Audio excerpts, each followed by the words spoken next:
The posthumous portrait is probably the most difficult and most frustrating commission the portrait artist will ever encounter. It's difficult enough when you have the subject before you, to study, to photograph, to draw.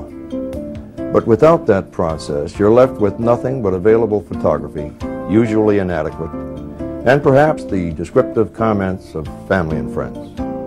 When you finally do acquire reference material that you feel can make a painting, then how you interpret that material is paramount. In this video, we're going to take you through the process of a relatively difficult and rather complicated commission. It should be interesting. Please join me.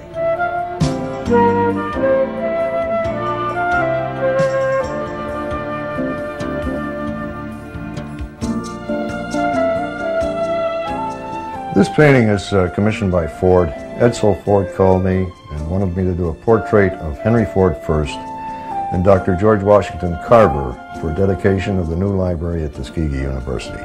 In order to get started, I had to contact Tuskegee University and Ford and get all the available historical photography that they could supply to me. And this is basically what I've culled it down to. There's a half a dozen shots here. Some details on both Dr. Carver and Henry Ford. This is, of course, not usable as a painting. It's simply a candid photograph. They're both staring out at you doing nothing. I found this photograph. I got it from Tuskegee University, and it will make a painting. It'll take a lot of editing, and it'll have to be rearranged for composition somewhat, but it can work. The size of this particular portrait has been established at 30 by 40 inches. Now, I always use linen canvas because it's more durable, it's higher quality as opposed to cotton duck. The bracing of this size is, as you can see, it's braced because you don't want it twisting and turning. It gives it stability, and it doesn't add that much more weight. The first thing, of course, as soon as I get this stretched and set up, is to tone it and start my drawing. I have this canvas prepared for me to absolute specifications. And then I tone the canvas with a number wash in this case. Simply to take the curse off the stark white canvas and to give the pigments that I use, the paint that I use,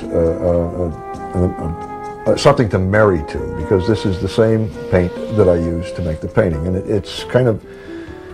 gives me a good base to paint into.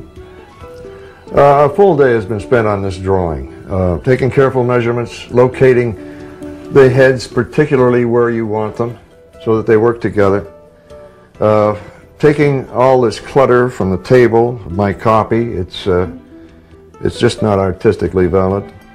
Dr. Carver was a botanist, and it looks like he has a vase of winter asters on the table now, so I will open that up a little bit, use a glass vase. I've taken the oil lamp off the table and wound up with a small little still life of a couple of books and a candle holder here, and that should work very well. I moved the window over a little bit because one of the things I want to achieve is Dr. Carver is, of course, a black man, and I want this area behind him to be relatively light.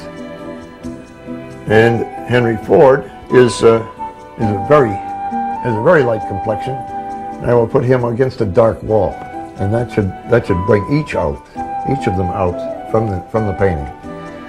The rest of it's fairly academic. The curtains I've refined and simplified. The door I've taken out.